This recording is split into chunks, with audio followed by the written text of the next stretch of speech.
Alright, today we're going to be discussing how you can set up your suspension on your mountain bikes. So let's get right into it. Alright, so there's three types of suspension we're going to be discussing. The first is rigid, which is not even suspension, so it's kind of pointless to be talking about it. The second one is spring. So this right here has a spring inside it that's going to compress, and that's going to act as your suspension. The next one is air. Both of these are air. So basically what you're going to do, think of it like you're inflating a tire. You're going to put air into the top of this, and the pressure is going to be what compresses and like sucks up the bumps on the road. Alright, so here we have the spring fork, and that one is the air. So I'm just going to discuss a little bit of the differences between these two. I'm not going to go that in depth. If you want more, go watch another video, but this is just a brief overview. So basically, a spring fork, they usually aren't going to be as well built as the higher end air forks, and they're going to come on like cheaper bikes. And they're typically going to be a little bit heavier than an air fork because obviously you got that metal in here that's bouncing around, being all heavy like. So that's the main differences, and let's move on to the next subject. Alright, so on a spring fork you're going to have two options up here. You're actually a dick. Are you done? I'm done. Okay. Alright, so on a... I knew you were going to do that. Alright, so on a spring fork you're going to have preload and then rebound and lockout. So the preload, basically you can think of it as the same thing as putting air in your air spring fork, because it's going to like adjust the fork to your weight. So this is basically the same thing as rebound, and that's the only adjustability you have on here. So, yep. So on the top of your air fork, you're going to have your rebound right here, and then you'll have a place where you can put in or remove air, which is right under this. You might have a cap covering it or something at first. Hold up.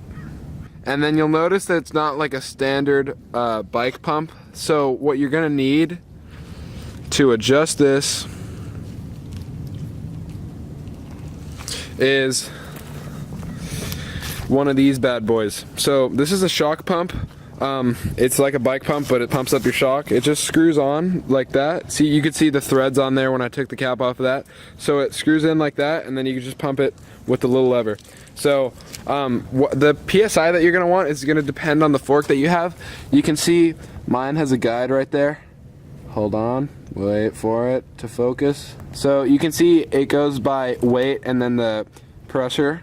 So check the fork that you have, look it up online. If there's not a sticker, then this goes for the front and back shocks. You're gonna want to check the recommended PSI for your fork.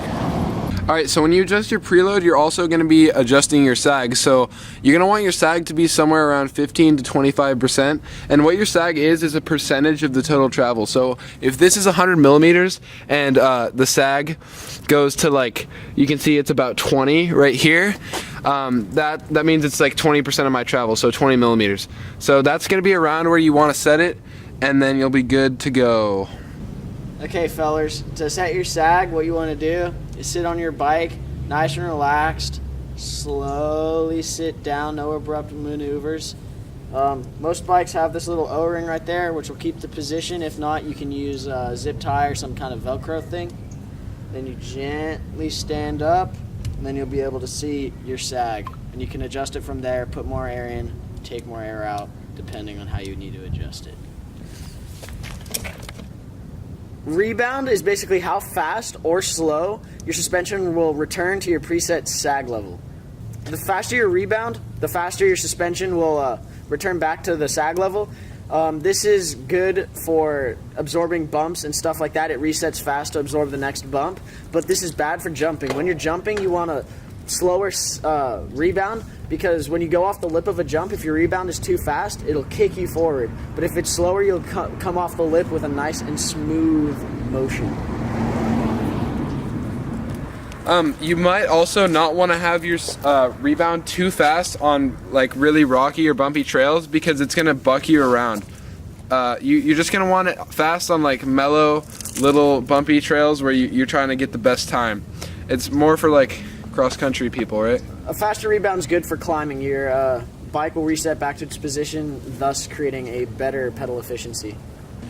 Alright, so when you're jumping dirt like me, you want your rebound to be pretty fast. So you can see right here,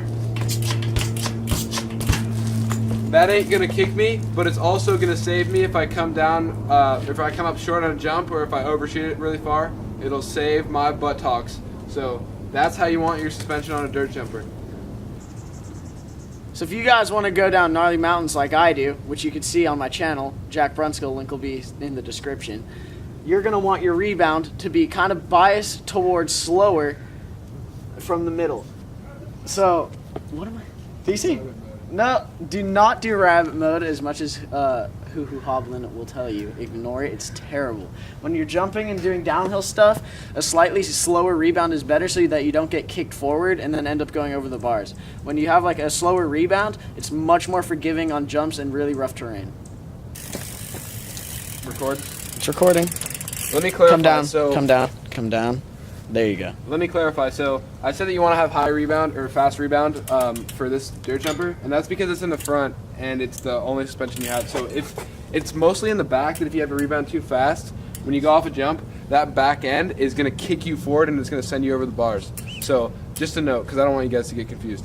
Alright, so if you have a spring as your rear shock, like on this Santa Cruz Heckler, to adjust the preload, what you're going to do is twist this little thing, and then that's going to adjust these threads and make the spring tighter or looser, depending on what you need. And then rebound and like dampening. So you'd use a tool to tighten or loosen those two bolts right there, and then that's going to adjust your rebound and such. So that's what you're going to want to do for a spring rear end.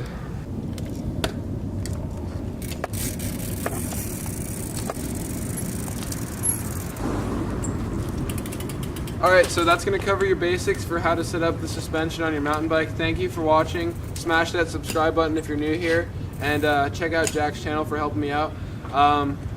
That'll be all. Thank you.